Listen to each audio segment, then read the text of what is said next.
Hey guys, so I'm here today to film my favorite neutral slash warm toned brown blush video with you.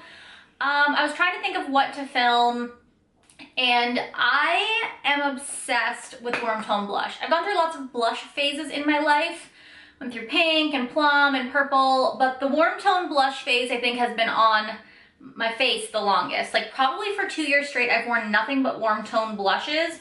So I narrowed it down to my top 5 as well as an honorable mention. And I'm not wearing any blush today because I'm going to apply my 2 favorites on each cheek and hope it doesn't turn out disastrous. Also, I tried a cut crease today. In the viewfinder, it looks much better than it does in real life. I think part of the problem is that like, I hate cut creases. So even if I did one that I liked, I'd still hate it. It does make my eyes look a little bit bigger though, but I don't know. I don't know how I feel about it. So let me know down below. Do you like the cut crease? How do you feel about everyone in the world posting cut creases right now? Because I kind of hate it. Okay, so I don't know what it is. I'm a cool toned girl. I love cool toned eyeshadow. I love cool toned lips.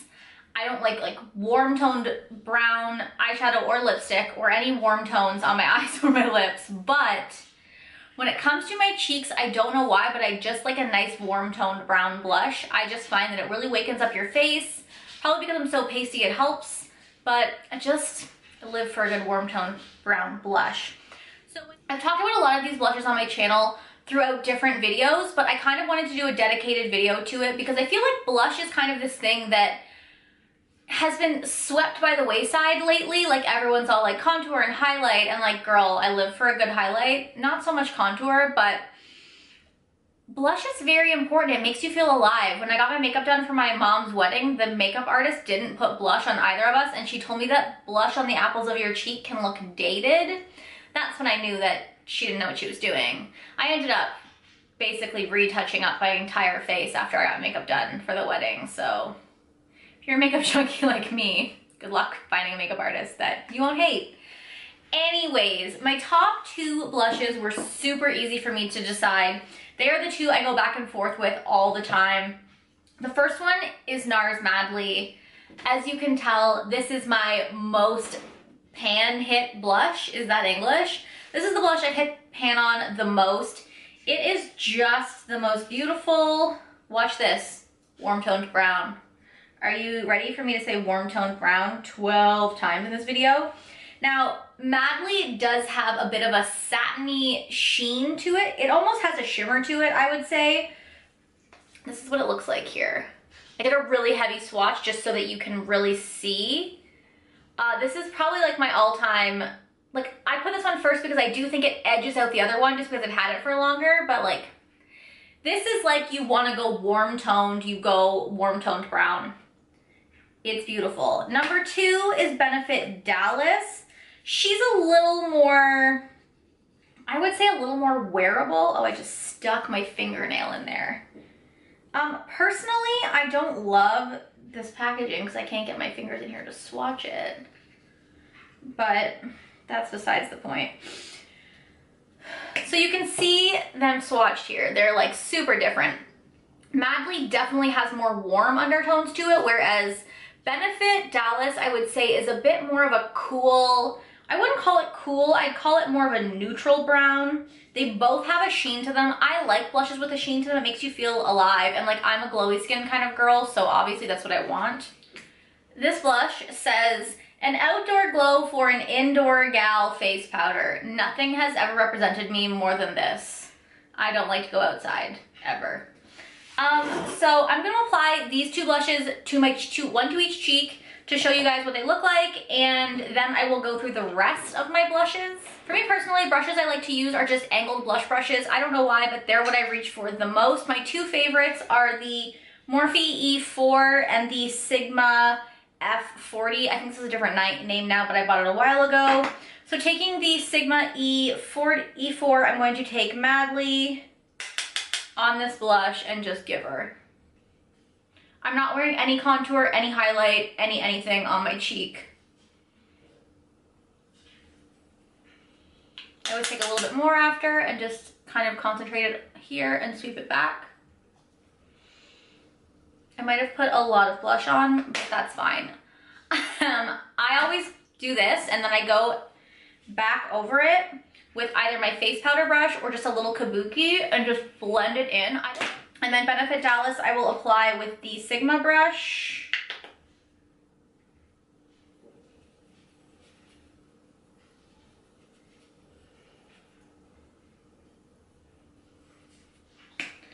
This is what Dallas looks like.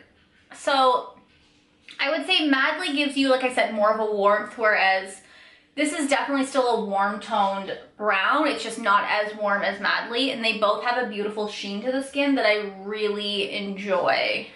I don't know why, but it feels like I applied this blush like way thicker. I do think that the problem is with the E4 is that it definitely is it like splays out more, so I got blush everywhere. So I'm just gonna apply some highlight to my face now because the girl feels naked without her highlight. So these are my two holy grail blushes. Could not live without them. Number 3 goes to Urban Decay's Video Blush. This is their Afterglow 8-Hour Powder Blush. Absolutely love this blush. I did shatter my life.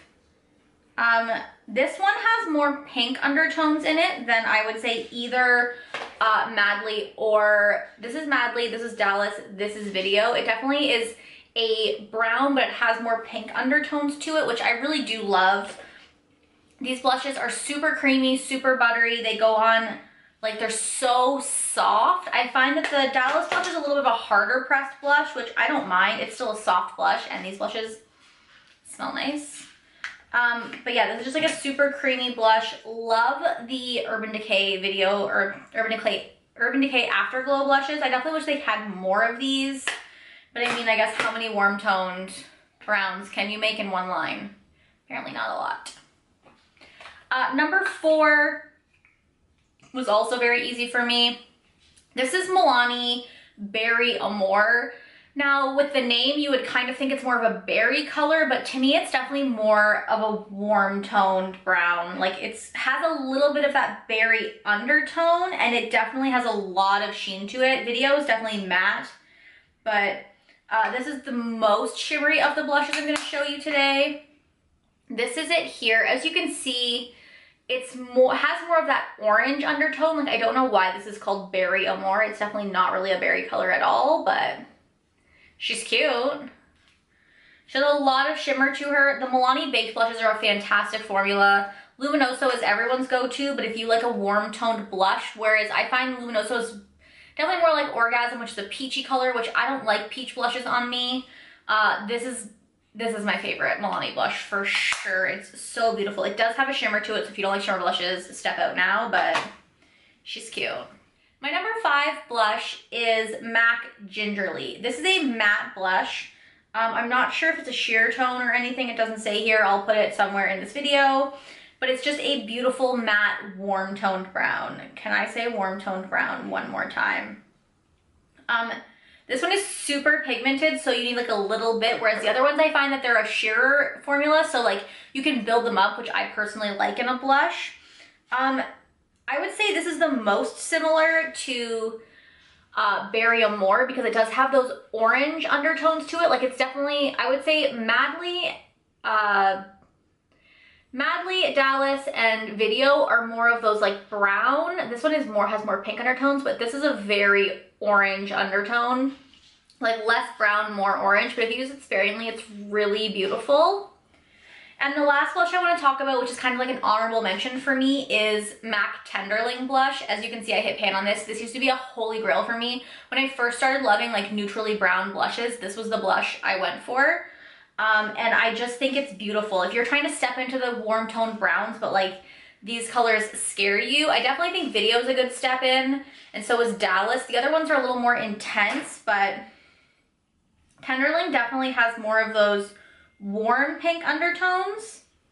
I swatched it here. Tenderling definitely has warm undertones, but it's definitely a lighter, more wearable color with like a pink. It almost has like It's not so much an orange undertone, it's more of a pink, a warm pink undertone, which I used to be obsessed with, and I find it's actually very similar to Video. So if you MAC blushes are definitely cheaper, especially if you just buy it in the pan. So if you don't want to spend like the almost $30 that Video probably is, this is a good alternative to Video. It's very similar. It's just a little bit, I would say a little bit more pink, which I find is a nice way to baby step into warm tone blushes because most people are so used to pink and peach blushes, whereas this is kind of like a nice in-between, and it's a beautiful formula. So those are my top 5 warm tone brown blushes. If you know of any other warm tone brown blushes that I should get my hands on, please leave them in the description down below. I live for warm tone brown blushes. I can't speak, but I live for them. I also want to take the time out to say, if you guys liked my video, please subscribe, check out my Instagram, check out my Twitter. I'm trying to really put more into my YouTube channel, so I'm going to start whoring myself out and telling you guys to subscribe to my channel because I'm fucking awesome. So I hope you guys enjoyed this video, and I'll talk to you next time. Bye.